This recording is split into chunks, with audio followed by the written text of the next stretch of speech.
with our 5-year investment time horizon and having been around this block a number of times, we know they're going to come to a deal. They are not going to deprive government employees of their paychecks, Social Security, so retirees of their paychecks. It'd be politically disastrous as we're heading into this election year, and already the field has heated up so significantly. So they're going to get through this. It's a very short-term phenomenon. It might be a short-term fix. And hopefully they do get serious about this at some point in time, but we don't think now is the time. Cathie Wood's investment firm, ARK Invest, may regret selling almost 1 million shares of Nvidia between October and the present, considering the chipmaker's impressive year-to-date surge of over 160%. Nvidia's stock skyrocketed by 30% on Thursday, following the company's announcement of remarkable guidance, benefiting from the increased demand for its chipsets supporting generative AI technology platforms like OpenAI's ChatGPT and Alphabet's DeepMind.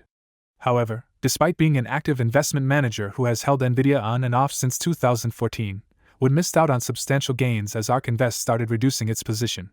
Since the first sale on October 5th, when they owned 1.3 million shares, Nvidia's stock has surged by 190%. Adding $620 billion to its market value. By late November, ARK Invest only held slightly over 500,000 shares, and currently, they hold 390,000 shares across their next-generation technology ETFs, excluding their flagship Disruptive Innovation Fund. Rough estimates suggest that ARK Invest potentially missed out on over $200 million in profits by selling its Nvidia stake at the end of the previous year. In an accompanying video, Cathie Wood explains her perspective on the Nvidia investment, and why she does not believe it was entirely a wrong decision to divest. She expresses her strong confidence in Tesla and why she considers it the best investment choice at present. Additionally, she provides insights into the deflationary state of the U.S. economy. Please take a moment to like this video, subscribe to the channel, and don't forget to drop your comment and observations in the comment section below. Thanks and enjoy the video. Very positive on Nvidia. We have been very positive on Nvidia. We bought it down when it hit nearly $100 in the fourth quarter last year. And then it tripled as some of our other AI-oriented stocks stood still. So, we're looking at, believe it or not, many people do not believe this about us. We're looking at relative valuations of names in the AI space. And we were looking at Nvidia at 25 times sales, which is where it is.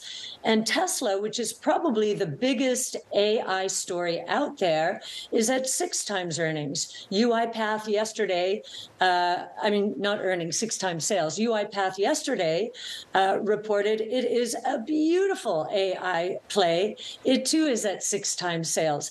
And as far as Nvidia goes, there are a few reasons we take some pause. It still meets our minimum hurdle rate of return, so 15% at a compound annual rate over 5 years. And so you'll see it in some of our more specialized portfolios. Yeah.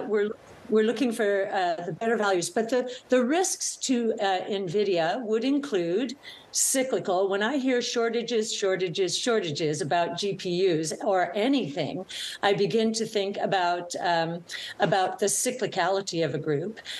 Competition. Tesla is coming up with its own chip.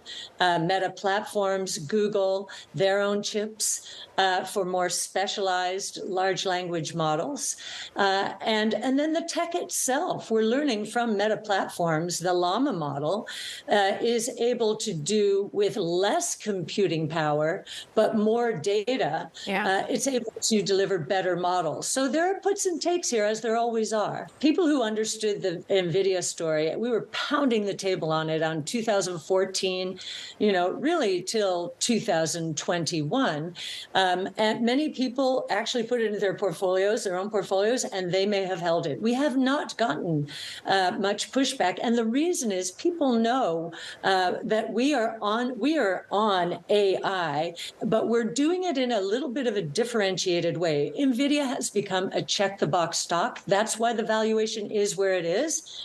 But we are looking for those plays that have not only the vision from management team point of view and broad distribution, but also proprietary data and AI expertise. So we're just pivoting to another set of plays that most people have not discovered yet, much like they did not understand that Nvidia was an AI play really until very recently.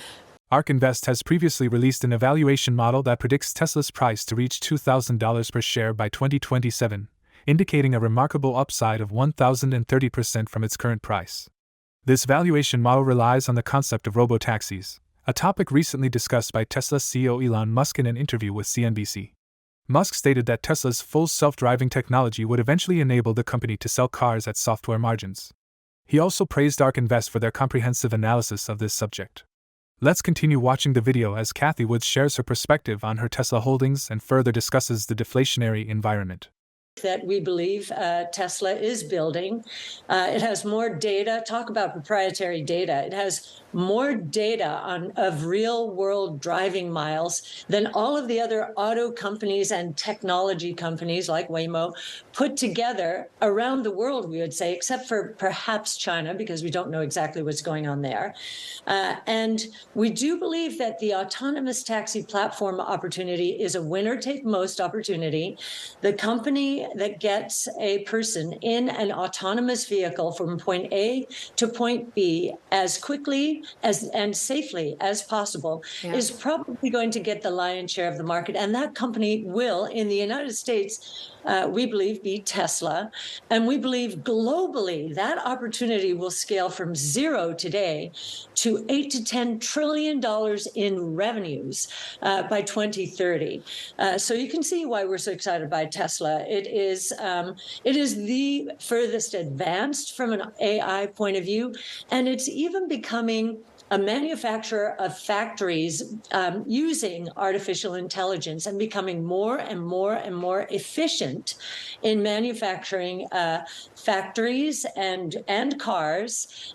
We think it's the most efficient in the world right now. Our history with China after COVID was we plowed in during COVID because we liked what China was doing from a monetary and fiscal point of view. They were not overdoing it.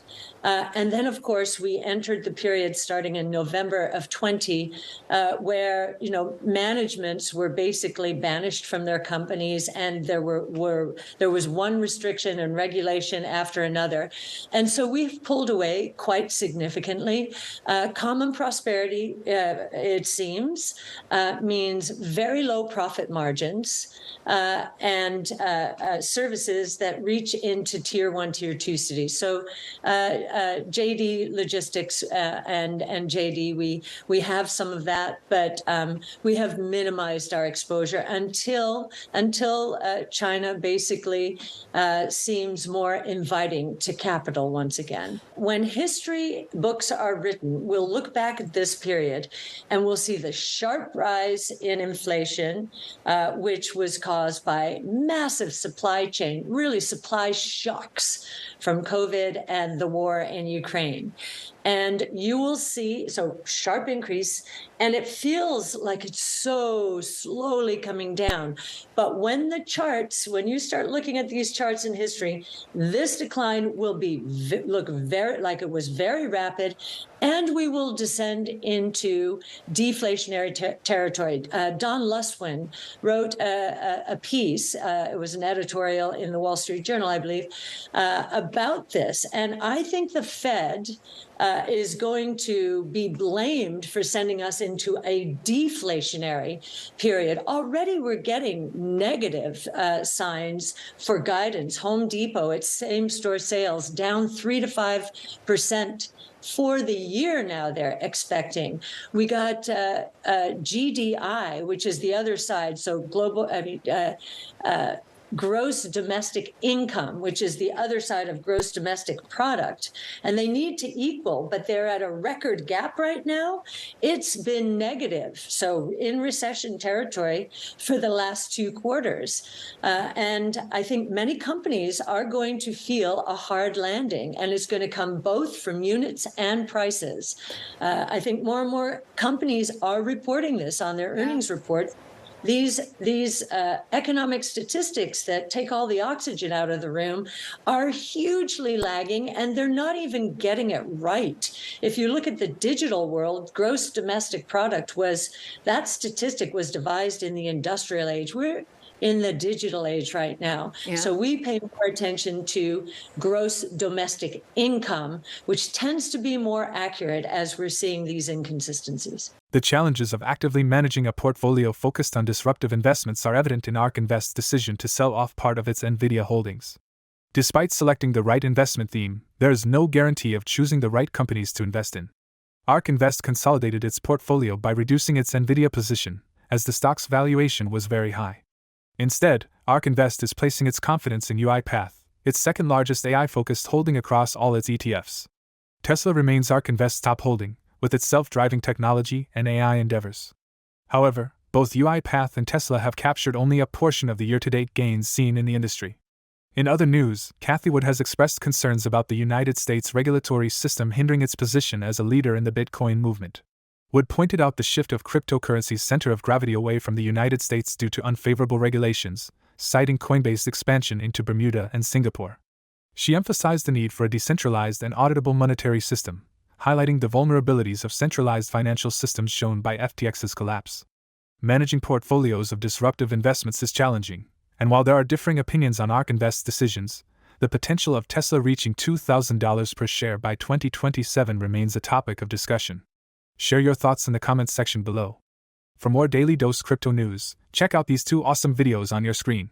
Click now and we will see you on the next video.